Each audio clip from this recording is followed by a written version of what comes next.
This is Red Ice Radio.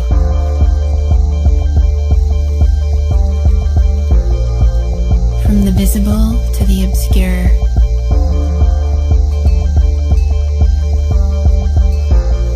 RedIceCreations.com. Welcome back, Jan. It's good to talk to you once again. How are you and how are things over at gnosticmedia.com? Things are very good over here, Henrik, and it's been a while. I think it was 2007 when you had me on last. Is that correct, or was it 2008? Good question. We had you on twice, so maybe it's 2007 first, and then 2008 the second. I have to go back in the archive and take a look at that myself. And obviously, we can encourage all our listeners to go in there to listen to some fascinating material, specifically tied into the entheogenic work that you've been involved in, of course. But here today, Jan, we're going to kind of you've taken things obviously into a new direction with your work and research, and I'm looking forward to talking more about it today. The 7 liberal arts. Let's just run through some of the basics here to start, then, Jan. Well, sure. And for people who want to follow along with many of the things we'll be discussing, they can go to my website, triviumeducation.com. That's TRIVIUM education.com. And most of what we'll be discussing is there on the front page, and then they can follow along with the audio and video and other reading material that's up there as well. And hopefully by the time this interview goes out, we'll have a brand new website up for everyone. So, so basically, when I was writing my first book, Astrotheology and Shamanism, back in 2003, 2004, and into 2005, we covered a large section there on sevens and looking at sevens and religion and mythology and this sort of thing. And one thing that kept coming up that I couldn't figure out how to work my way into it was the 7 liberal arts. And the 7 liberal arts, and we have to remember, what I should say is, we need to make a distinction that the modern liberal education that people might receive at a university or college is very rarely, if ever, the traditional 7 liberal arts or classical 7 liberal arts education as it was originally taught, unless one happens to have a teacher or professor who knows the traditional form and is just happens to be teaching the class, which I do hear from professors on occasion that do teach it and do know it, but they are rare. But the 7 liberal arts, let's start off by defining what the word liberal means first off. And the word liberal is defined as free by birth, hence befitting a free man or gentleman. And then somebody who's studied the liberal arts or liberal education. And it's also not strict or rigorous, not confined or restricted in the literal sense. It means free. So the word liberal is also where we get the word, or it's actually, the word liberal is derived from the word book. And libro or liber is Spanish for book. And Latin for books. So the freedom is in the books. But let me read you a quote here that is from Edward Bernays. That this is actually from the very first page of chapter 1 in Edward Bernays' 1928 book, Propaganda. And he says, "The conscious and intelligent manipulation of the organized habits and opinions of the masses is an important element in a democratic society. Those who manipulate this unseen mechanism of society constitute an invisible government, which is the true ruling power of our country. We are governed, our minds molded, our tastes formed, our ideas suggested, largely by men we have never heard of. This is a logical result of the way in which our democratic society is organized. Vast numbers of human beings must cooperate in this manner if they are to live together as a smoothly functioning society. In almost every act of our daily lives, whether in the sphere of politics or business, in our social conduct or our ethical thinking, we are dominated by the relatively small number of persons who understand the mental processes and the social patterns of the masses. It is they who pull the wires which control the public mind. And so what we're looking at is basically it's a system that the elites have established through B.F. Skinner, through Edward Bernays, through people like this. Right, he's patting himself on the back right there in that quote and saying, right, look at me, what I've been able to do, basically. Right, and he's even using propaganda or PR to sell his propaganda to justify his actions, right? Yeah. And basically, he says that it's a logical result of the way in which our democratic society is organized. Well, it's only logical because they have to enforce the dumbing down of the rest of us. And I think you've interviewed John Taylor Gatto on your show. Is that correct? That is correct. Really good interview. Always a lot of fun hearing John Gatto. Yeah. Right. And, I've had him on my show a number of times as well. And he's just done a weekend with John Taylor Gatto that was recorded on July 4th weekend with Richard Andrew Grove at Tragedy and Hope, who is a partner of mine. And so, he lays out really the dumbing down and how they're dumbing down the public mind through the education. So what Edward Bernays is really saying, and let me give you another quote here by Walter Lippmann. And Walter Lippmann, this is from his Public Opinion, which was published in 1922. We have learned to call this propaganda, a group of men who can prevent independent access to the event, can arrange the news to suit their purpose. In order to conduct a propaganda campaign, there must be some barrier between the public and the event. Access to the real environment must be limited before anyone can create a pseudo-environment he thinks wise or desirable. So what they're doing is they're manipulating the data that's being given to us. So, and in order to do this propaganda, this PR, as well as the marketing, the government systems that are out there today, they had to take something away from us, or at least covet or occult something from us, so that we could not see how all of this works. It's basically, in a way, what we're going to be discussing today is like taking the red pill and being able to see all of the lies coming down the screen like in the Matrix films, okay? And this is the 7 liberal arts education as it was traditionally taught. And as I said, the 7 liberal arts, the word liberal comes from freedom. And they've even spun the word liberal into its antithesis, meaning a tax and spend liberal or a communist or a socialist, which these are actually the antithesis of somebody who would be considered a liberal. You're not a true liberal isn't somebody who wants to live off the tit of the government. They want to live on their own, right? That's right. That's right.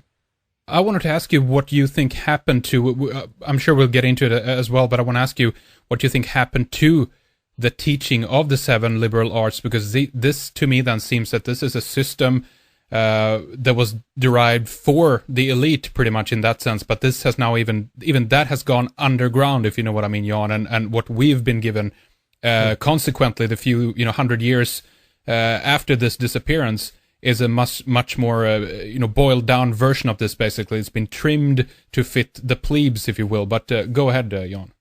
Sure. Well, the 7 liberal arts is composed of 2 components called the trivium and the quadrivium. The quadrivium was developed by Pythagoras, which he lived about 28 to 2,700 years ago or more, and the trivium was largely created by Aristotle, who lived about 2,500 years ago. Now, Aristotle, when he published his work on the trivium and on logic, Aristotle was Alexander the Great's mentor. And he got in trouble with Alexander the Great for publishing this information because it showed how the elites controlled the masses. And, so really what we're looking at is a system. It's sort of like, a lot of people know that the Kabbalah can be used for mind control and for negative purposes. But what we're looking at here is the same can also be true for the trivium. And the only way that these systems can be used for mind control against you is by you deciding not to understand how they can be used against you. You have to maintain your own ignorance, or you have to choose to ignore the information, which is where the word ignorance comes from. And the word occult means simply hidden, and the word and educate actually means to unoccult. So when you get educated in something, you're no longer in the dark about it. You're no longer unaware or ignorant about it.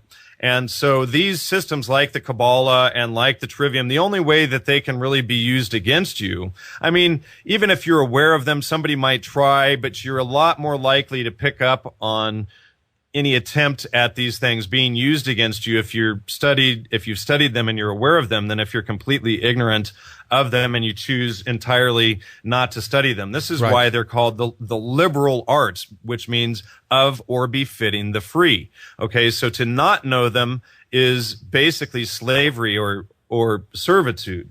And so this is why it's important to study this stuff. And so what they've done, like I said, they've twisted the word liberal. They've also twisted the word trivium, and they've tried to trivialize the word trivium and its importance. And the word, and in fact, even I looked up on the Encyclopedia Britannica's website, and they had a wrong definition on their own website. So I contacted one of the academics, one of the professor editors at the Encyclopedia Britannica, and I asked him about it, and he says, "Oh, that's completely false.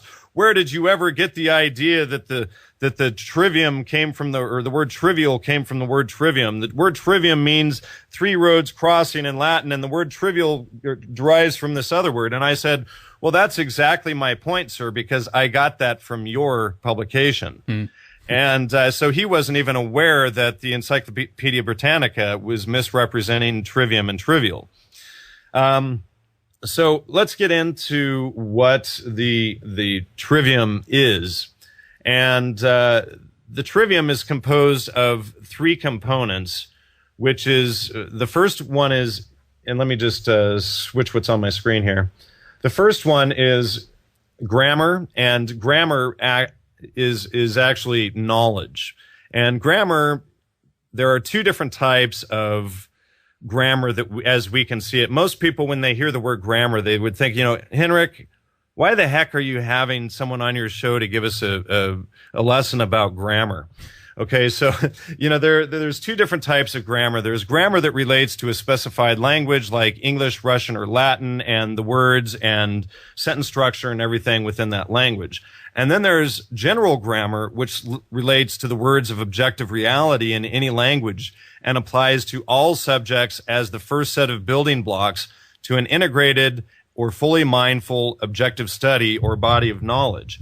So basically, we can think of general grammar as doing research, okay? Mm-hmm. And what general grammar does is it answers the question of who, what, where, and when, okay?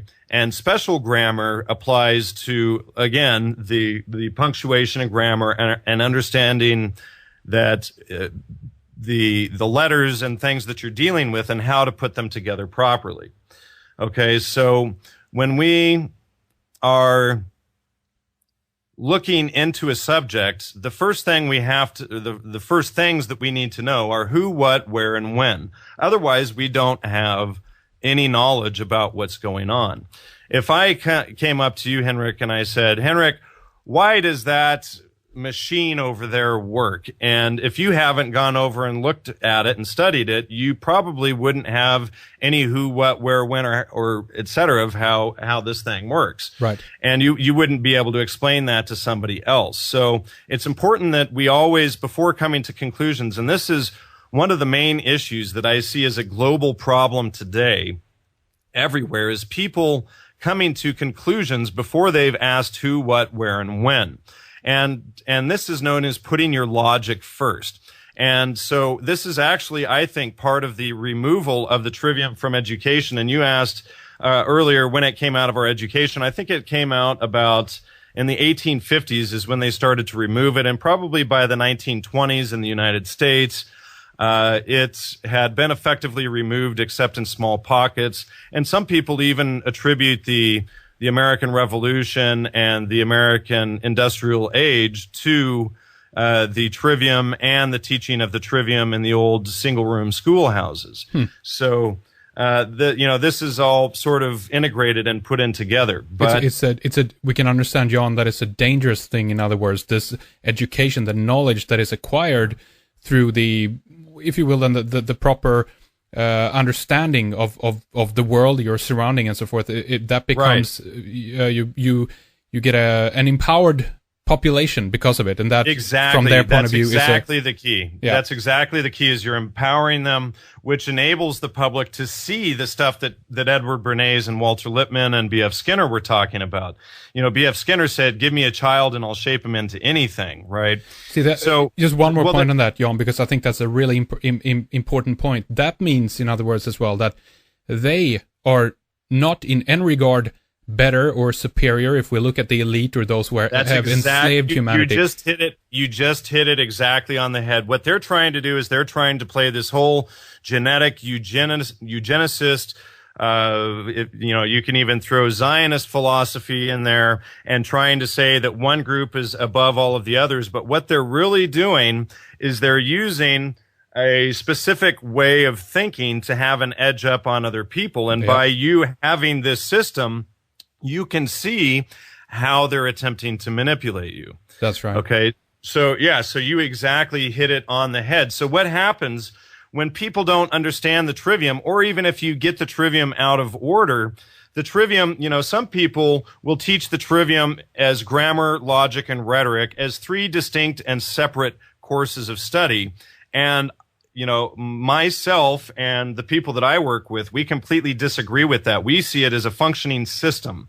And the reason that it's a functioning system is when you put it always in order, grammar, logic, rhetoric, it functions as a wheel or a sort of corkscrew so that you can go up and down levels in research to verify and recheck the data that you're dealing with. You're going, when somebody asks at you how, you go back and you look through logic of the why, which forces you to go back down into the grammar of the who, what, where, and when before you come back up with more data. So it's like this system, like a corkscrew, that enables you to go up and down into any subject matter, whether you're studying basket weaving or astronomy.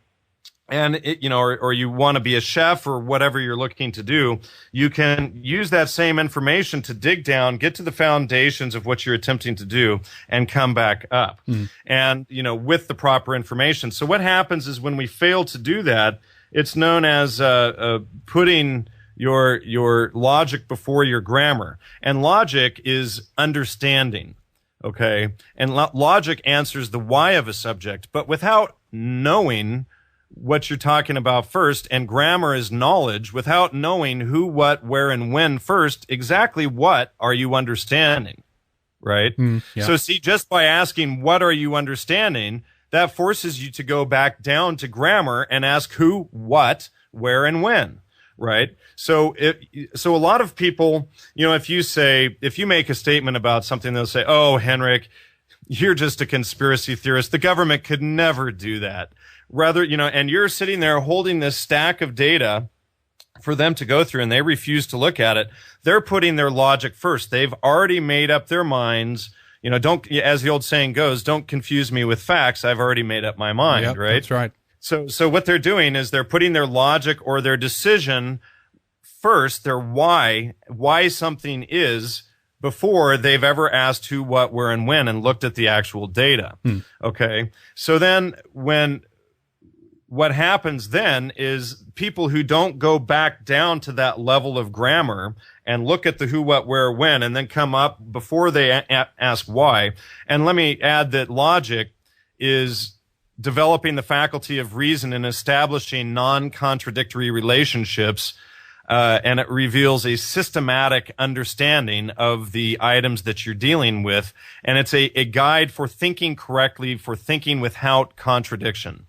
It's so, as Ayn Rand defined it, it is the art of non-contradictory identification. And interestingly, Ayn Rand was one, if you read her book, she was one that very commonly put logic before grammar. She would come to conclusions that were wrong. Like if you study Anthony Sutton or Carol Quigley or Douglas Reed or some of these types of works, you'll clearly see right away that she didn't put her her grammar before her logic. She came to conclusions before proper study. It doesn't mean that all of Ayn Rand's philosophy is bad. It just means that she didn't have a proper understanding of the trivium and how to gather data before coming to a conclusion.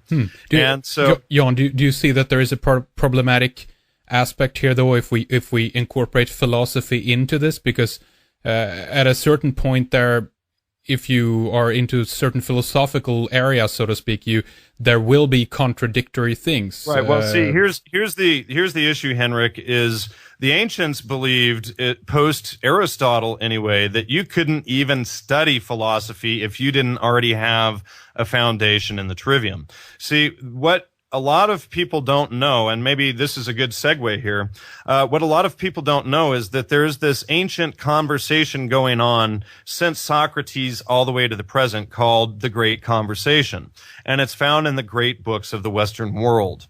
And it's the great books of the Western world is 54 or 60 volumes now up to the present day. And they're getting harder and harder to get copies of, but you can go to used bookstores sometimes and find them for I don't know what it would be in Sweden, but equivalent of $100, $200. But this is just about all of the major philosophers of the last 2,500 years. And it's a continuing conversation that each generation builds on the last. And to really even be able to get in and understand the great conversation, you first have to have studied the trivium and quadrivium. So, this is one of the ways that they keep people out of understanding how everything is being done to them, and where the contradictions come in that you mentioned. And I like to jab at Kant, because I think that Kant gave us the contradictions. And it's Kant's philosophies that have really had the biggest detriment on us, and the irrationality of the New World Order and many of the other things that are being pushed upon the people today, as well as I think the positivist movement is largely from Kant. It's people who instead of taking action against a wrong, they'll say, oh, well, that's negative. I don't want to hear about it. I don't want to know about it. See, they're choosing ignorance rather than understanding. They automatically block out information. And I've heard many hippie type people who will say that something is negative and they'll refuse to check it out. They'll choose ignorance. And I think it's to their own and everyone else's detriment, because who does that decision work for? Does it work in your favor or the elitist New World Order's favor for you to sit there and not take action when you see injustice? Yeah, well, right? If you're gonna, if somebody, like, let's say there are three people and they're in a race and they're at the starting line. Okay. And one of them is a positive thinker. One is neither positive nor negative. And the other one is very negative. Which one do you think would win the race? Jesus, does it even matter? That's a difficult one, actually. Well, see, it's what I'm getting at is it's about taking action and not. See, the joke is that the positive thinker would get upset about the negative thinker being there and sit down and meditate to clear the air. The negative thinker, while he might be negative and bitch and moan and complain the whole time, he's going to get to the finish line and he's probably going to tie about the same time with the one who's not positive or negative, who was stopping and smelling the flowers along the way, so it shows you that typically people who only want to be positive, they're not being holistic or critical thinkers. And people often see critical thinking as being negative. Okay. Yeah, that's true. But what positive thinking is out of balance. If you're positive all the time, you're not being balanced. And if you look at the Kabbalah, one of the ways that in the Kabbalah that mind control can be used is to group you into one of the Sephira where you would only be thinking positively. And so you need to remember that you have all of these sides. There's a yin and a yang in balance in nature. There's day and night. There's good and bad. There's a balance to the nature in the universe. So if we're always only focusing on one side and refusing to absolutely look at the other under any circumstance, then we can actually very easily be controlled and manipulated through that. Absolutely. It's also what I see, obviously, that this is also about what kind of information or the data, if you will, then that you get access to. In order to make the proper judgment or decision. I don't know if this is jumping ahead, Jan, but if we just briefly look into that idea, that you must be able to have all the variables, if you will, within your parameters to make the proper decision, much in the same way that many of these people, they want to, this has nothing to do with empirical data, if you will. They're actually not truly observing reality the way it is. I mean, and this goes back then to Rand's, if you will, objectivism. Right. How can we be truly objective in a world where we possibly cannot know all the variables? We cannot know all the truth, right? Well, see, that's the thing is and that's correct in a way, but what the Trivium does, and when it's put in a functioning system, in a wheel or in a corkscrew type fashion, always going around, it always teaches you to go back down and look at the data, and you can actually dig down through the information coming in via the five senses. You can dig down and you can find all of the available data on a particular subject. And you can decide with that available data, you can decide if you have reached a final conclusion, A or B, yes or no, or if you need to do more research, or if it's true or false, etc. Right. So, and even if you've come to a conclusion at that particular point in history, and if a statement is true or false, by using the Trivium as a functioning system, you always know to go back and check things if new data ever comes in, right? So then you're always able to go back, and you have a functioning method to go back and look on, and you know exactly how you derived that conclusion the last time you went through it. So then you can very quickly and easily go back and look at it. And doing so is sort of like it's a mental antivirus system, because that way, you get these chain emails where people send you out something ridiculous and send it on to 20 other people or whatever, or, there's the spider on the toilet seat is going to bite you. And, a lot of people don't go to snoops.com or one of these websites to check and see if the chain email that they're spreading around is true or not. And what happens is if you, for instance, let's say it takes you 30 seconds or maybe 5 minutes to go on Snoops or go online and verify if this chain email is correct or not before you send it on, right? But let's say if you don't verify it and you just send it on and you send it out to 100 people, you've just taken up all of those people's time, multiplied many times over, simply because you didn't verify that information. And if you send out false information, it's like you're sending out a virus. You're sending out bad information to other people. And what happens to your computer when it gets a virus on it? If somebody doesn't have an antivirus software on their computer and they get an email from somebody with a virus and it goes into their email box and it sends out another several hundred emails and infects all of those people downstream, just because that one person without the antivirus isn't checking that data, now all of those other people out there have this virus. And we see this every few years. There'll be a global computer virus that takes out companies and emails and all of this stuff because people passed on information that they didn't verify. We're looking at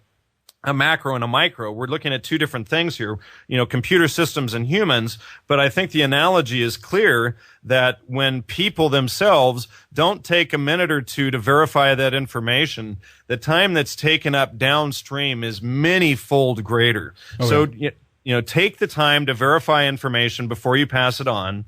Ask who, what, where, and when. And that way, you are coming to a position of certainty. You either know for certain that you need to do more research. It's either A or B. I need to do more research to find out. Or by using logic and logical fallacies and understanding sentence structure and all of this, you can see if one side is using fallacies and isn't substantiating their facts and is making fallacious claims, then you can dismiss it, right? And you can figure out which person is making the better argument, which we haven't really gone into yet. But so anyway, the third part of the Trivium is rhetoric, and it is the how of a subject. So before you can go to other people and explain how something works properly, you have to have answered the why and the who, what, where, and when. You've had to have done your grammar and logic. First, you've gathered all of the data with the grammar, and you've removed the contradictions with the logic, and you've answered why something works the way it does. Now, when somebody asks you how, you're able to express that cogently and clearly and pass on clear information without noise in the signal.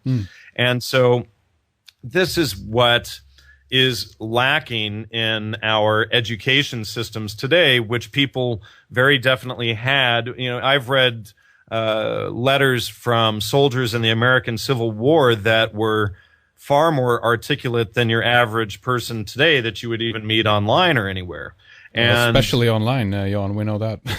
Yeah. The internet lingo and everything is boiled Right. down, and it's Orwell's, nightmare unfolding here, basically, in terms of Absolutely. our vocabulary, Absolutely. You just hit that one on the head too. And in fact, I have a book sitting around here somewhere that's on that very subject. It's called Less Than Words Can Say.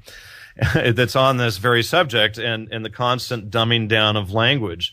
And I mentioned logical fallacies a minute ago. We should probably cover some of the logical fallacies, and people need to understand the logical fallacies, I think, first, because you can begin to apply them right away. And the logical fallacies is really how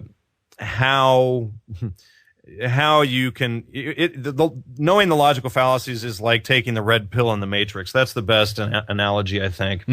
And there's two types or two categories of logical fallacies. There's formal and informal.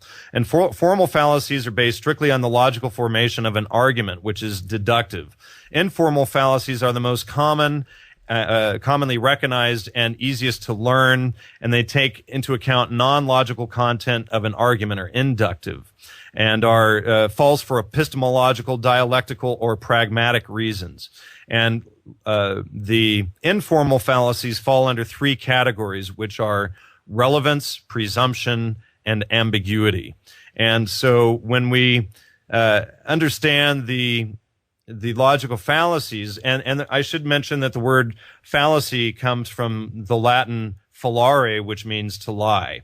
And so when people use these different types of fallacies, they are in fact lying. And there's two different types of people who use fallacies. There are your average person who's never studied logic or any of this type of thing, and they're just doing it ignorantly. They're not aware of it, and they're not educated.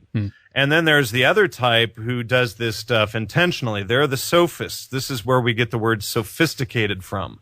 And so these are typically the elites, the lawyers, the marketers, the propagandists, the politicians, these type of people. They're the sophisticated class, the sophists, and they're using this type of information to control the rest of society.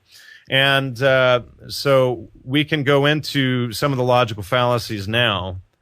I want to ask you, before we go there, Jan, a little bit about the right type of information again. If we go back to that idea of because if we're thinking about this idea of the circle or the spiral that you mentioned, that we can go around in this idea of, okay, do I need to collect more data or more research in order to find out what actually is going on about whatever subject, basically.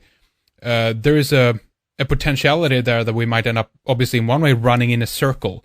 We could also be put down by the idea of... Oh, go ahead, Jan. I don't agree with that you would be left just going in a circle, because, the idea of doing that in and of itself is always self-corrective. I think that not doing it is what gets us in a circle in the first place, because we're not asking who, what, where, and when. We haven't checked our data, and we jump to false conclusions without any information or proper study. And I think that the going in the circle bit is exactly what our entire society is doing right now without the trivium. So I would completely beg to differ with you on that, because always going back to the ground level and checking yourself and making sure that you're making your decisions on solid information is what's going to give you strong self-esteem and strong knowledge that you're making the right decision. So I see what you mean, Jan, definitely. I guess what I'm alluding to then, in one sense, of all of this is the quality of the information that we are getting. Let's say, for instance, that we want to find out something about the Celts or the Druids, then let's say. Sure. And if the only data that we can assess comes from, Julius Caesar, because it's the only one that is actually written down by, and well, this you're limited to the information available that you can bring in via the five senses. Right. So, so obviously, if you knew that, well, Julius Caesar is the only source, or, do I have to go out and dig in the field and do my own archaeology work to find out more who, what, where, and when, then that's what I have to do. You can understand that this one source based on logical fallacies, and we're just about to go into the logical fallacies, but if one side is making a biased argument against the other, the logical fallacies and knowing how sentences are put together and if a statement is logical or if someone is attempting to use these fallacies against you, 99 times out of 100, it will reveal those false attempts just in the nature of using logic itself. I see. Okay. Well, that's interesting then, because that's kind of the nature of what I wanted to get to. Like, basically, how far does it take you in terms of, or you're only limited within the field of academia, meaning you're an armchair researcher, or does it actually take you out into the physical world as well? Well, no, see, because remember the general grammar aspect deals with reality, with trees, plants, animals, cars, roads, houses, buildings, books. Yeah. Anything that's out there in reality can fall under general grammar, whereas special grammar deals with the building blocks of a specialized language like English or Russian or Latin. Okay, mm-hmm. So the general grammar always takes you back out into what's out in reality to look at what's there and to go, okay, this is what I need to do to gather more information before I go back in and derive a final conclusion. Excellent. Okay. Individual assessment of the situation, in other words, and not relying on the data that is available necessarily only. Right, exactly. So it's always, you're always saying, okay, what was this person's background? Where did he come from? Did he have an agenda? Who was he working for? Is he using false rhetoric in here? Is the information that he provides, or she, well cited, and are those sources easy to find? Are those sources verifiable? Are they misquoted, etc.? So you can go back in and check out all of that, and in fact, this is exactly what I did when I wrote my last book, The Holy Mushroom, when I was on your show last time, with all of the attacks that were used against John Allegro, primarily by R. Gordon Wasson. And so what I did is I was actually the first in 40 years since Allegro published that book to actually check each one of his footnotes and then go get the citation that he used in that footnote and verify it, put them all together, and go straight down the line and see if his citations checked out, which in fact they did, contrary to every scholar's opinion out there for the last 40 years, right? And then on top of that, I was also able to find ancient primary texts that substantiated. One of the texts specifically mentioned the quote-unquote holy mushroom. So here we had an ancient primary text specifically backing up Allegro's thesis, and today we also have about 3,000 other images and things like that in 1970 we didn't have the internet and there was only one or two, right? So, so this is how we can go back down and dig down and not take one person or one group's opinion. And going into that, we can begin by looking at the informal logical fallacies. And like I said, there's three different groups of them, being relevance, presumption, and ambiguity, that they primarily fall under. And so I'm just going to go down the list of some of these first, and then we'll focus on a few of them. But ad hominem, appeal to authority, appeal to belief, appeal to consequences of a belief, appeal to emotion, appeal to fear, appeal to flattery, appeal to novelty, appeal to pity, to popularity, to ridicule, to spite, to tradition. Then there's the bandwagon fallacy. There's begging the question or circular reasoning. There's the bias sample. There's burden of proof, circumstantial ad hominem, confusing cause and effect, false dilemma, gambler's fallacy, the genetic fallacy.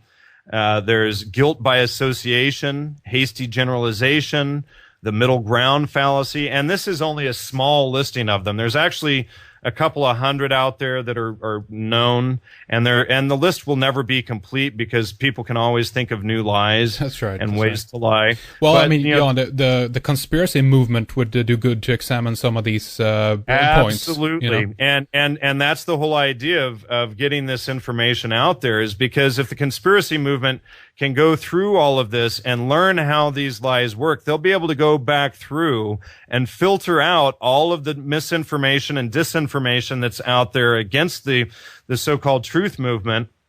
And they'll be able to refine the argument, refine the data about 9/11 or about any other subject, and get more hardcore facts, filter out what's false. When someone like Jason Burmis and Dylan Avery went on Popular Mechanics, or went up against Popular Mechanics on Democracy Now! Several years ago, if they had been armed with this information when they went up there, instead of throwing logical fallacies back at the Popular Mechanics guys, they would have been able to say, oh, well, that was a slippery slope, or that was a straw man, or that was a red herring argument, or you're using an appeal to fear, that was an appeal to ridicule. You know, if you can't make an argument here on national television without using logical fallacies, then that tells me and everyone else that you're intellectually bankrupt, Mr. Popular Mechanics. And that's how it should have gone down. Yeah. Okay. So, but we can't, all we can say is coulda, shoulda, woulda, and move forward from here.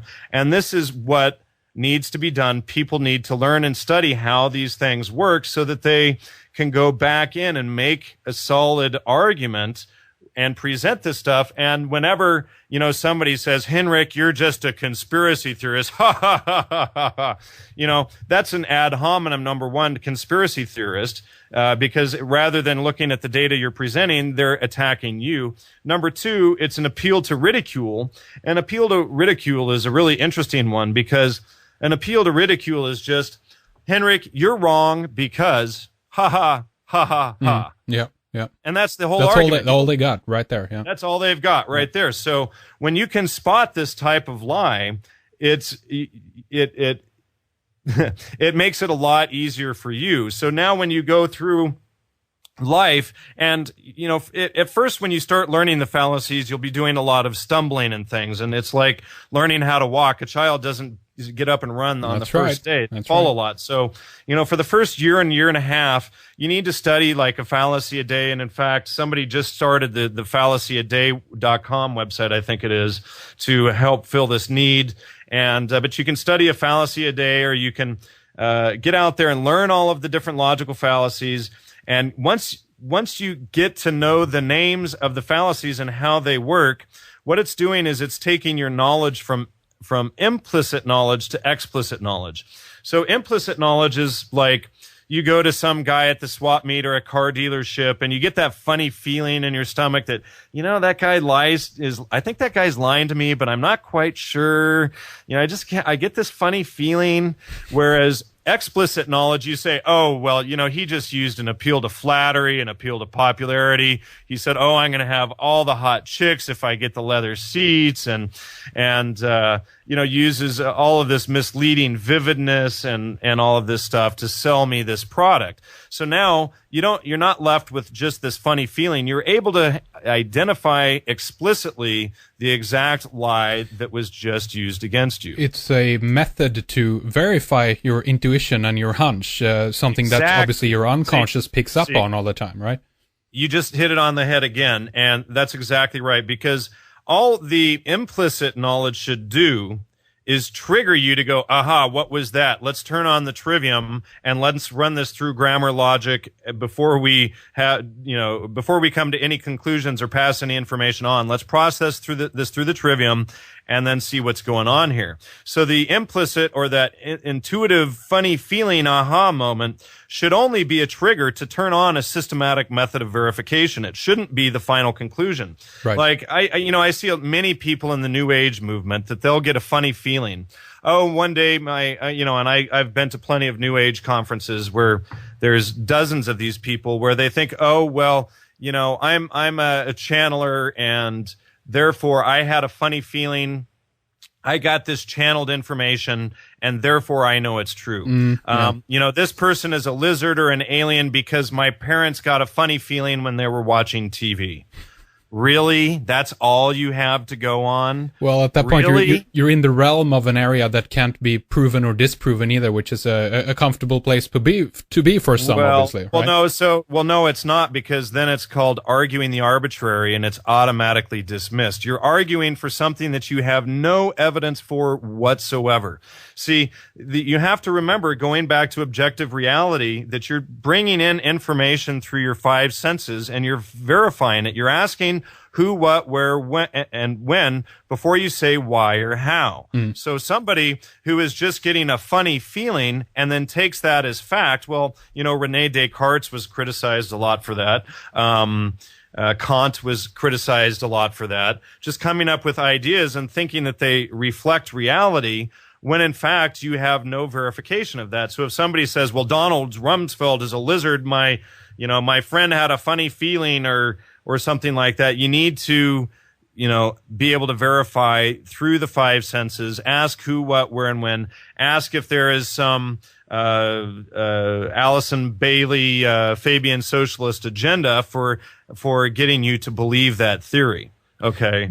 Does it, to you, John, exclude all the metaphysics, if you will, the paranormal? Well, no, you don't exclude it all. See, what's interesting is the trivium and quadrivium. The third part, and I haven't really discussed the quadrivium yet, but interestingly, the trivium and quadrivium will plug right into sacred geometry and into the Kabbalah, into philosophy and things like this. But what it does, and into the Kabbalah obviously ties into tarot, obviously ties into astrology and all of these different things. But what it does is it gives you a systematic method for understanding how the ancients came up with these ideas and how they do work. And what you understand is that while it gives you an image of yourself, you don't have to base every single aspect as fact.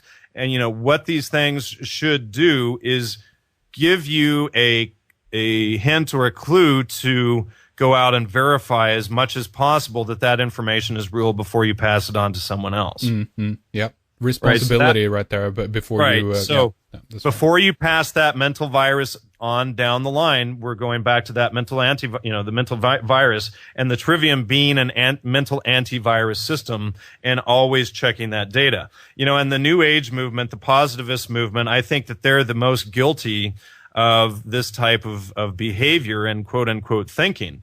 They're not verifying the information. They're just spreading it out there. And that can be very detrimental to everyone downstream that we're actually trying to help up and empower.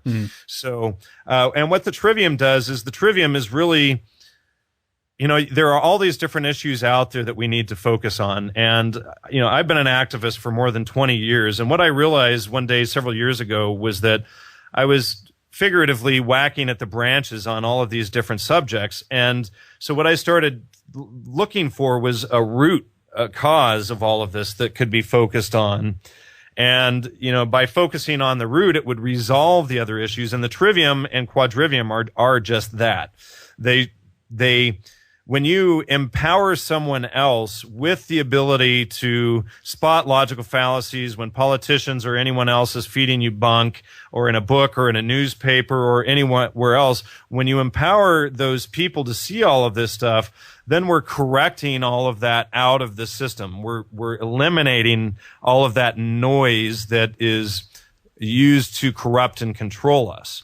And I mean, that's a really, really, really good point, I think, as well, because if we think about the fruits from the YouTube tree, right, with all the comments and all these the open source idea, with all the now violence that is going on in terms of so-called debating with people back and forth. It's not really debating, of course. It's not a academic discussion that is going on. This is just people throwing crap at each other, basically. Well, this is due specifically to the dumbing down of the global population. People don't have critical thinking, so they'll sit there and throw ad hominem attacks at each other. You're a fag, or you're an idiot, or you're stupid, or this or that, and all of this nonsense.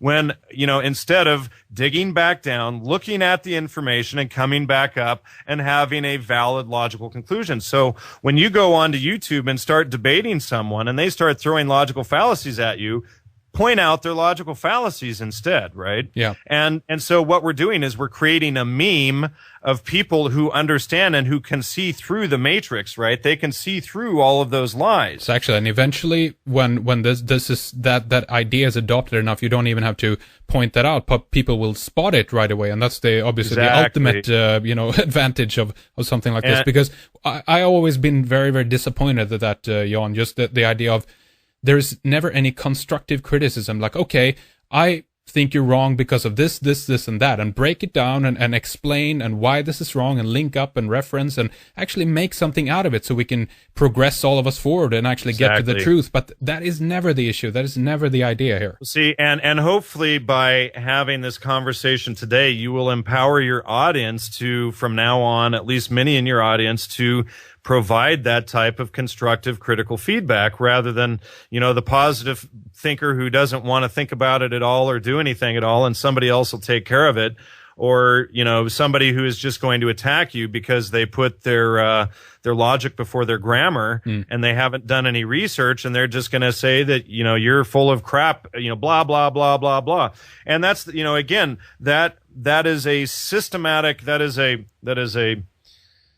it's really a serious disease or illness in our society when people put their logic before their grammar. And this is because people have been, in the last 30 or 40 years especially, been taught to go on their emotions rather than figuring things out. And again, this goes back to Kant, it goes back to Rene Descartes and these guys. But when you just go on those warm, fuzzy feelings and you don't go out and check what, the information that you're passing on, it doesn't matter if it's positive or negative. If you just have that warm, fuzzy feeling that you think you just channeled without verifying that information, and you pass that information on to others, that, you think this person is an alien or whatever because their parents saw someone on TV, which is, one of the presenters, out in Philadelphia recently where I presented, that was their evidence for their entire presentation, was that their parents had a funny feeling when watching TV. And some of these others, that were there presenting, I know some of them one of them was a Fulbright scholar with a doctor's degree in law, and I know was fully equipped in the tools of rhetoric and the logical fallacies, which would make him a sophist or incompetent if he had managed to become a Fulbright scholar and not understand these things. So, it's frightening to me that even people that consider themselves educated could go out and spread so much disinformation. And then it comes down to two things. Again, if somebody is doing it intentionally, they're a sophist, they're a sophisticated, they're out there, they're either being paid to do it, or they have an agenda to protect. And the other group are those who are simply uneducated and doing it out of pure ignorance. And at that point, you have to ask them, are you familiar with the logical fallacies and things like that? And if they say yes, then they're a sophist, right? So, or if they're not a sophist, they don't have good critical thinking skills. They've got their logic and grammar out of order. They don't go back down and ask who, what, where, and when before they come up with a conclusion. So this is very common, but why don't we go back into some of these fallacies real quick, so that, I'd really like to give your audience a firm understanding of a lot of these. Ad hominem I mentioned earlier, and that's just attacking the man. And this website is delaying here. And person A makes claim X. Person B makes an attack on person A. Therefore, A's claim is false. So you make a claim about I don't know, whatever it may be. Let's say, the bombing in Norway, and you make a claim about it, and somebody says, Henrik, well, you're Swedish. You couldn't know anything about Norway. That's a type of that, so anything that you say about Norway is false. That's an ad hominem, or that could also be considered a circumstantial ad hominem attack because you're not Norwegian. But they might say, oh, well, Henrik, you're a conspiracy theorist, or Henrik, you're gay, or Henrik, you're this or that, rather than dealing with the specific information that you're providing. An appeal to belief is a very common one. Most people believe that claim X is true, therefore that claim is true. A million people can't be wrong. A million Frenchmen can't be wrong. That's right. And that's back to that idea of information or disinformation, that if they also just manage to kind of flood not only the web but also books and so forth as well with a certain type of information, this will be considered to be, that's your cross-referencing right there, but that doesn't make it so. It doesn't make it right. Right. And so, going back to that quote that I read from Edward Bernays at the start of the interview, what that means is that just being able to read is not enough. See, Leo Tolstoy said that the printing press is a mighty engine for disseminating ignorance. Now, why would that be? See, if you don't have a systematic method for going through and verifying the data that you're getting when you're reading, then you can be very easily misled. Okay, so that is the whole trick of how this thing works and how they use the media, the press, books, things like that for mind control. So unless you have a systematic method to go through and ask who, what, where, why, when, how, this whole systematic corkscrew type method, then it's very easily to mislead you or control you. But by having this system, you're always able to go back in and check that data and make sure someone's not fooling you. And let me read you this quote also from Sir Thomas More, which is up on the Trivium Education website. And he says, "For if you, the rulers, suffer your people to be ill-educated and their manners to be corrupted from their infancy, and then punish them for these crimes to which their first education disposed them, what else can be concluded from this, but that you first make thieves and outlaws and then punish them?"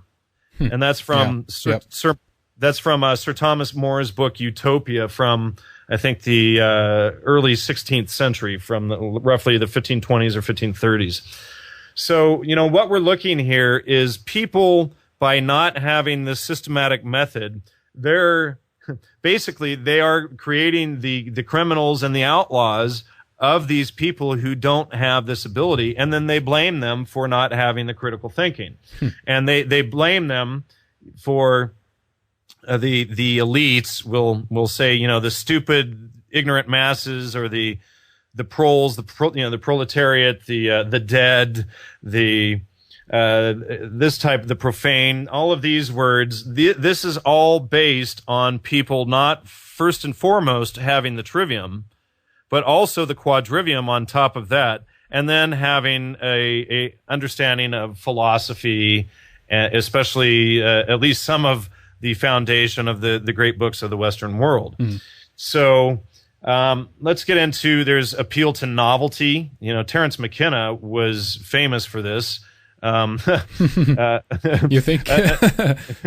X is new, therefore X is correct or better. And, his whole time wave zero theory is based on novelty being better. But we see novelty, nature doesn't really, as far as we can tell, unless you're a hardcore believer in Darwinian theory, which I think, there's certain things that I think it's used more for eugenics than is verifiable. But I don't think that nature always does go for novelty. I think typically humans do, especially with technology, but that's a different matter. And then there's appeal to fear. Obama well, this is one of Obama's favorites. His is also appeal to emotion fallacy. But position Y is presented a claim that is intended to produce fear. Therefore, the claim X is true, a claim that is generally but need not be related to Y in some matter. And so, the Al-Qaeda they're lurking in the caves in terrorist cells, ready to take down America at any moment, even though they're on the other side of the planet, and we're the one who empowered and put Al Qaeda in power. The U.S. government did to fight the Soviet Union, who is also a dialectic, etc. Yeah. So we can go on down the line here on how we can use this stuff to find more information. Appeal to ridicule, I already covered. You're wrong because ha ha ha ha ha.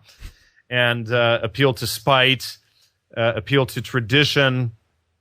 Bias sample is pretty obvious. Sample S, which is biased, is taken from population P. Conclusion is C is drawn about population P based on S. So you're not bringing in enough information in. Guilt by association is another common one. You know what? Let me cover real quick here. Begging the question. Now, begging the question is a very common one that Christians like to use. First, the premises on which the truth of the conclusion is claimed, or the truth of the conclusion is assumed, either directly or indirectly, is the same source. So you're saying, like, let's say, God wrote the Bible. Well, how do you know God wrote the Bible? Because it's in the Bible. Well, it says right here in the Bible. Yeah. Well, this is circular reasoning. It's begging the question. Well, how do you know that some rabbi, 2,000 years ago, for his own self-interest or his tribes or people's self-interest, didn't put that in there, such as the Israel belongs to the quote unquote chosen people, which is a racist notion in and of itself. It dehumanizes one group and sets one group above the others. And then they can use this circular logic or this begging the question to fight and take this land and do all of this Zionist stuff, dehumanizing each other and, fighting and bringing in the New World Order type junk. So, this is, all based on begging the question and these logical fallacies. So, next time you get into some debate with a Zionist, you can just point out, that's a begging the question fallacy. That's not a valid argument. And the discussion is done, right? And if the person doesn't want to understand it, and this is kind of a funny statement, but then you just leave them to Jesus. Yeah, well, that's all you have to do at that point. I mean, exactly. You reach a certain level where you can't assume that those you're arguing with, that they have the same ideas about rationality, or even that they have an ability of being rational. You know what I mean? So right. Well, see, if they haven't specifically studied and installed in their own mind a systematic form of critical thinking, they probably don't have one. Most people react emotionally to information rather than verifying information first. Yeah. So, it's always important to go back down and ask who, what, where, when, before you can answer why in logic and before you can explain how to others in rhetoric. So it's always based on the same issue being wrong, people jumping to conclusions or reacting emotionally before they've checked their data. See, like, I'm holding this glass of water here that I just picked up off the table. I can look at the glass of water. I can tap the glass of water. I can lick the glass of water. I can smell the water in there. I can get a feeling of everything about the glass of water. I'm doing my grammar, my who, what, where, and when about the glass. Okay? Now I understand. I have an understanding. I've done my research on that glass. I can put that glass down on the table and not become that glass or that idea. I don't have to believe to it and hold to it and defend it with my life like a religion or whatever. I'm picking it up, I'm studying it, I'm understanding it, and then I put it down. And then when somebody else wants to come to me and discuss that, then I can explain what I learned about that glass with proper rhetoric, without emotional attachment or without having put my logic first. Oh, well, see, logic first would be, well, it's this opaque thing that fell from space, and I think aliens created it. Right. So, it's like, that would be someone who puts their logic first. Whatever idea that they came up with would be the correct answer. It wouldn't matter. So there's no truth. Truth doesn't matter. Who does that behoove, that truth doesn't matter? The elite. Does that work in your favor if you don't care about truth? If you just go around positive thinking and not caring about truth, does that really behoove you? in my opinion, I don't think it does. Yeah. Go ahead. It's true, and then you end up in a situation too where you can where things can be, and here's where it ends up in almost like the philosophical corner area as well. You can also prove and disprove a lot of things. You can with certain things claim it is or it isn't, right? In a certain set, you can say through quantum physics, I can prove that it's not really there, from the Matrix point of view, that this is. Well, that's very interesting that you brought quantum physics up, in fact. And, proof, the idea of logic is, again, the art of non-contradictory identification. So if you still have a contradiction between you and another person's opinion, what does that mean to you? That should tell you, aha, we haven't done enough research yet. We're not on the same page. Or if you've done the research and you know the truth and you know that you can substantiate your claim and you can write a book about it and show point by point by point that this is what really happens, and you still leave yourself open to, incoming data in case there's something you forgot, that's still a possibility. But see, quantum physics comes again from contradictions, from Kantian philosophy. And I recently interviewed David Harriman on my show, who is from the Ayn Rand Institute. So he's got a lot of haters out there, no doubt. But I highly recommend people go and listen to his talk, because he talks about this idea of quantum physics and allowing 11 or 12 contradictions to exist at once. That means that you can never know anything. You might as well just turn off the lights and give it a rest permanently, right? There's no truth in the world. Anything can be right or wrong, true, false, whatever at any given moment. But I think Harriman does an excellent job in his lecture, The Philosophic Corruption of Physics, and then and his book, which I'm forgetting the name of right now, just a second. His book is called The Logical Leap, and I think his book is very excellent, and he really gives a lot of examples. And in fact, what he shows is that through induction, this is how the laws of physics were created that run our computers today and launch our rockets and turn on our lights and all of those things. Those were created via the laws of physics, which were created via induction. And so those things wouldn't have been possible if quantum physics is real. And they still haven't proved quantum physics. Quantum physics is still a theory. There are certain aspects of quantum physics that are true and can work, but the thing as a whole is not proved. M theory is not proved. So, it's still a theory. And if you compare Harriman's work to the field of quantum physics, it raises some very interesting questions that the entire field of quantum physics is based off of irrationality. Interesting. Because in one regard, I feel that certain of these, the new scientific fields are beneficial to certain aspects of reality. You come into an area of, there's a moral objectivism, of course, things like this, that there is, but there's still philosophical ideas. It's like, when you mention again, if it's channeled information, if you will, it's you're in the realm of someone says, well, prove it. Well, you disprove it then. You see what I mean? But then it's going nowhere. Again, it's arguing the arbitraries. You see, what you have to remember is that there's something called the onus of proof. Whoever is presenting an idea, the onus of proof falls on them to support that idea. If I say that there is a green fairy sitting over in the corner and the guy next to me says, prove it, it's on me to prove it, period. And it just because a channeler says blah, blah, blah, that doesn't mean anything. The onus of proof always falls on that person to substantiate their claim.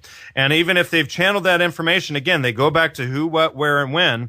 They get that data, and then they can substantiate that claim properly. Okay? I think as well, Jan, unless there's more you want to mention about that, but I want to ask you about the words, the idea of using the right words as well, even vocabulary, using the terms that everybody is familiar with. This is another problem. Absolutely. We'll see. That's exactly what you have to do when you go out and you're doing your grammar. The grammar aspect of the Trivium deals with those words, doesn't it? Absolutely. And then logic is the art of non-contradictory identification. Correct. Right. So when you are listening to someone talk and you say, okay, well, I understand this word to mean X. What do you understand it to mean? And then the other person says, well, I understand it to mean Y. And then you can both say, okay, well, why don't we use this other term B instead of X or Y that we can both agree on? Or let's agree to use my definition or your definition in this specific instance. Okay, so that way what you're doing is you're getting on the same page. You're removing the contradictions, and that's what literally getting on the same page means. Okay, when you have to, when you're talking about a subject, both people have to get on the same page. If I'm studying a book and I'm on page 190 and you're on page 30 and you start, and I start trying to explain to you what's on page 90 and you start arguing with me that I'm wrong based on what you said on page 30, well, that's a pretty stupid thing to argue about. Why not get caught up and get to page 30 and then we'll discuss it? Yeah, right? Absolutely. That's right. And we are, people overall are not on the same page, and that is why we're in a rut. There are many of the problems that we're dealing with. So but the other point, go ahead, John. I was just going to say that continuously goes back to people putting their logic before their grammar, before their research. They're coming to conclusions before asking who, what, where, and when. Okay, so if they always go back and check that and get on the same page. Oh, what page were you on? Oh, you're on page 30. I'm on page 190. All right. Well, let's wait until we're both finished with the book, and then we'll talk about it then so that we're on the same page. Do you understand what I mean? Mm-hmm. Yeah, absolutely. And so that way you're not talking about nonsense and a bunch of noise because you're not on the same page. You're not looking at the same research or the same grammar yet. And so once you're on the same page, if I go out and I'm looking at a specific number of things, I should be able to come to the exact same conclusion as you. You can have, you get these knuckleheads that'll bring up this Kantian philosophy. Well, how do I know white is white? Or how do I know 2 is 2? Okay, well, or how do I know this is real? How do I know that you're real? Well, if I hit you in the face, you're going to feel it, right? We can both agree during this conversation that this color right here is white, that color right there is black. After this conversation, if you want to go back and continue to thinking white is purple and 1 + 1 is 3, then you're more than welcome to do that. But in this conversation, everyone accepts 1 + 1 = 2, and everyone accepts white is white. You can go on with your irrationalist ideas and circles all day long. I'm not going to play that game. Go have fun doing that if that's what you want to do. Okay. Jan, have you noticed that there are any areas where it becomes more gray, where it's more difficult to pin it down and the certainty kind of falls out the window a little bit? Well, not really, because there's all aspects. I mean, there is such a thing as a fallacy, where you have to, where let's say you're listening to someone and you're saying, oh, well, that's a fallacy, that's a fallacy, that's a fallacy. That person's likely full of crap. But you should recognize that there is such a thing as a fallacy and say, well, I'm going to suppose that this person is full of crap, but I'm going to verify that very quickly. Let's say, you're living in a small village someplace, right? And there's another village on the other side of the hill, and you guys are always fighting. And somebody comes running from the other side of the hill in a pant, and he says,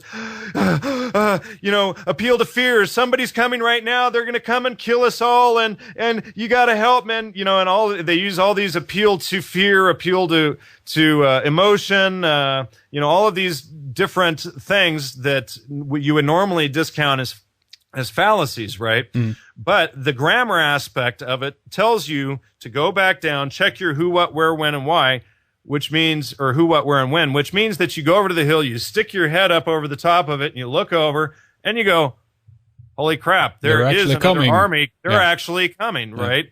So this is how that always works. So, again, it's a systematic method. It's, if you think of it in a wheel or in a corkscrew, especially the corkscrew, because the corkscrew enables you to imagine the idea that you're digging down further to get more information and coming back up, right? But it's still rotating around in a circle, but you're going down another level. You may come to a conclusion, like I was saying earlier, the conclusions are A or B. Well, that means that you need to dig down another level, and you keep digging down until you reach that bottom level. And, once you reach that bottom level, you still allow yourself through this system for more information to come in at any time. But you can say, well, I've come to this conclusion based on all of the available data at this time. There is somebody coming over the damn hill right now, right? And so, if people do this, if people check, Snopes.com or whatever before they send out chain emails, if people check and verify things that they get on a whim during a channeling thing or whatever, and they understand that the onus of proof is on them to substantiate their claims, then things work a lot better for all of us. Now, that's not to discount the spiritual world. Me being an ethnobotanist and having written books on that and having experienced entheogens myself, I know that, in my opinion, I've had many telepathy experiences and things. So I do think that, based on the information from my five senses, that there is more out there than is described by our language. But what we have to realize is that grammar, logic, and rhetoric only deals with the language that we are able to use, and anything that falls outside of that language is still unable to be identified. So we have to be aware that there might be things, new discoveries or whatever, that, new terms created for new discoveries that were formerly outside of our realm of awareness. Yeah. Okay. Yeah. So, just because, some objectivists, especially from Ayn Rand, who are hardcore atheists, will state, well, anything out there is impossible. But I've experienced too many things myself in these studies to completely dismiss that sort of thing.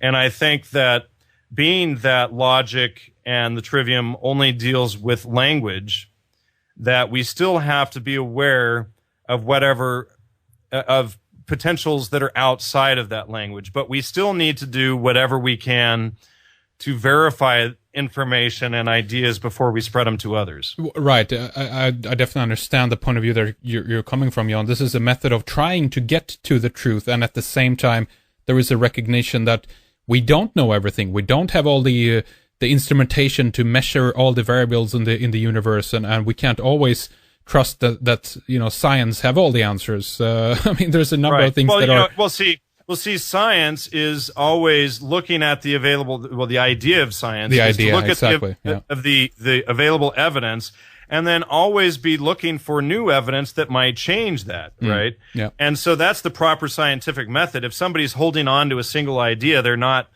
that's putting logic before grammar again. That is not the scientific method. And interestingly, the scientific method and many aspects of it come from the Kabbalah. So, that's another interesting tidbit that I won't go into today, but people can listen to podcast number 51 on my Gnostic Media website with Gino Denning, and that will explain that. But we should go into a few more of these logical fallacies here, at least a couple of them. Another one that the post hoc fallacy. A occurs before B, therefore A is the cause of B. And this is a very common one in the New Age movement as well. It's like a black cat crosses my path tonight. Tomorrow I trip at the shopping mall and I break my toe while I'm text messaging my friend. Never mind that I wasn't watching where I was going. There was a crack in the sidewalk and I was text messaging. It was the black cat that crossed my path the night before that caused it all. Right. So this would be a post hoc fallacy. The red herring fallacy is another very, very common one. And the red herring fallacy, it's you ask a politician a question, and instead of answering that question directly, they go off on a talk. They start telling, oh, when I was a little boy and all of this and blah, blah, blah, blah, blah, blah, blah. And what they're doing is they're derailing the conversation. And this comes from the old fox hunt days when you would train a hound to go after the fox. When the hound was about ready, about trained, and you wanted to test the hound's hunting ability, what you would do is you would release the fox, and then you would set the hand out to go catch the fox, and then what you would do is you would run a fish across the trail of the fox and try and get the hound to follow the smell of the fish rather than the fox. And so this is where we get the red herring fallacy. You're just diverting attention to a completely different topic, and you see if you can get the person to follow you there. Politicians use that one very effectively. Another one is the straw man argument. And a corporation is a straw man argument, in fact. Person A has position X. Person B presents position Y, which is a distorted version of position X. And then person B attacks his own position Y, pretending that it was the same as position X. And then therefore, position X is somehow flawed or incorrect because this guy misrepresented your argument in the first place and set up this straw man, this scarecrow guy that looks like a man but isn't really, a corporation but isn't really a man, sets up this false idea and then attacks that and pretends that it was your argument. And that's, another one that's just very common. But I also recommend people learn the Latin names of the fallacies as well, because that will help tremendously in understanding where they came from and words around them, etc. And again, by learning the logical fallacies, people learn explicit knowledge rather than implicit of when somebody's lying to you. Oh, another one I should say is the slippery slope fallacy. That's very common. If we legalize marijuana, everyone will be shooting heroin in the streets tomorrow, right?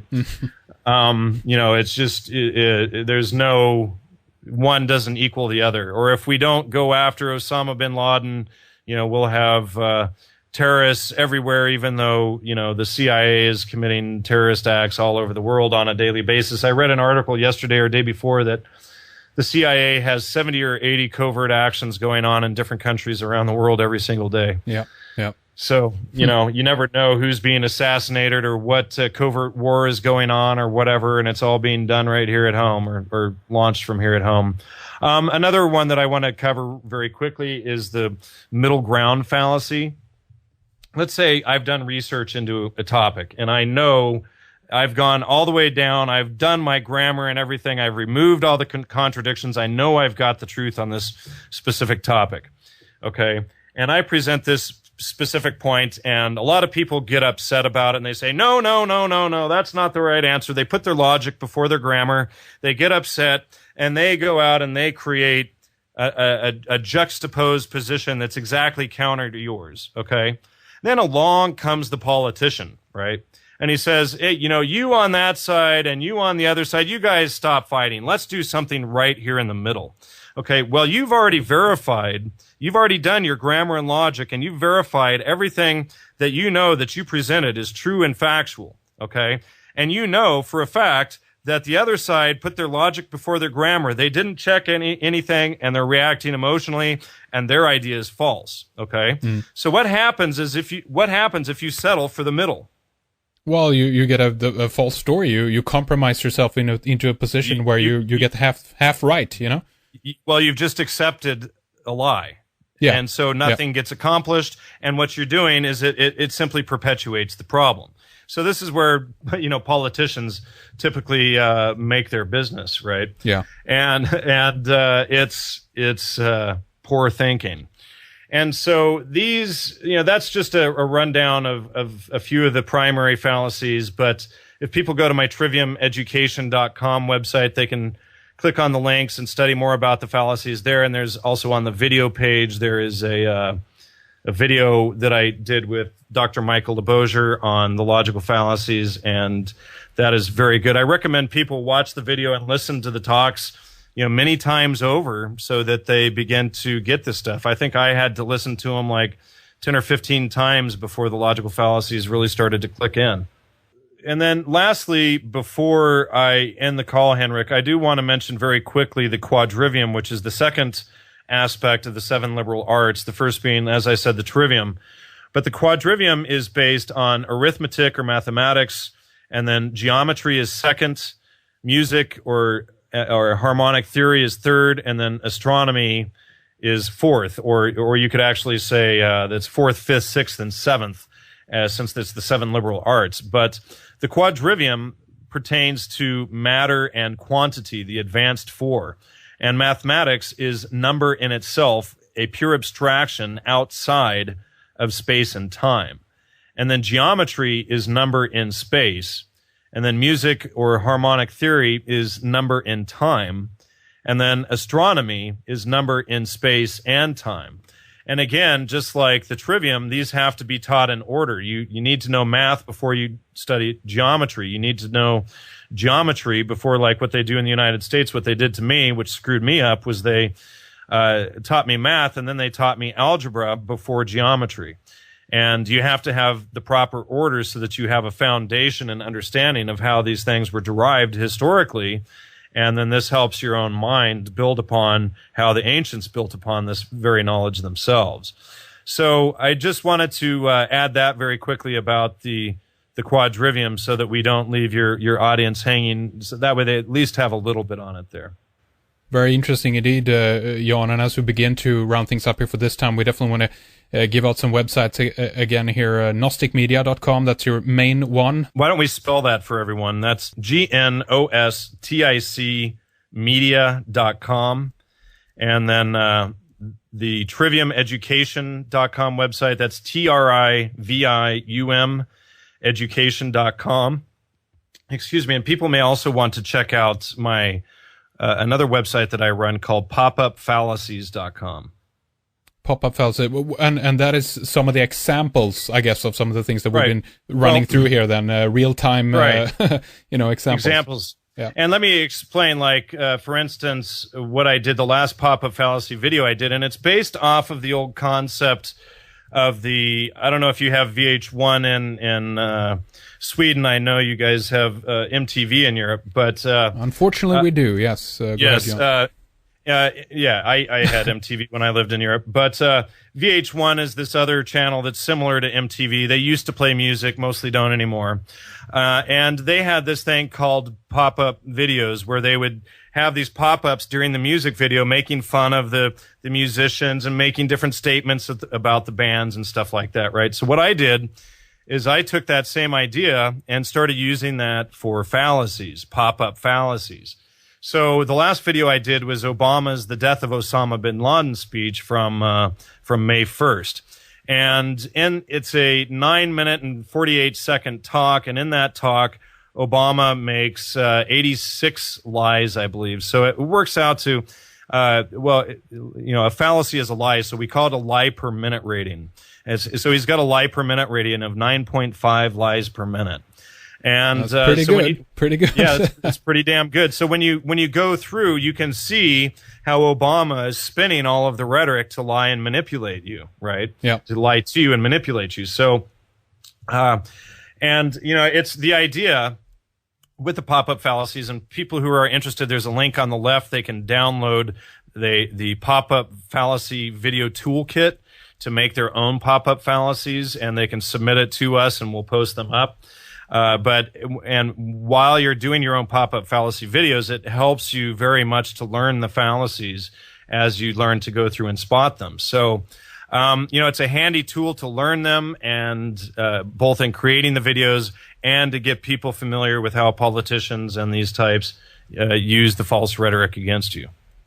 Absolutely. Thank you very much for your time here today, Jan. Very interesting hearing about the trivium. I think there's a lot to learn, obviously, for many people in the conspiracy or alternative movement. A deduction, a method of sorts to hopefully then, Jan, get closer to the truth. A concept and even a word at this point that has become very charged and kind of thrown around, and it gets injected into all kinds of things, and then people are just supposed to take it at face value because it's the truth now, you know. So I'm all with you on the page of try to get closer to the truth, and then as we talked about, Jan, there's always areas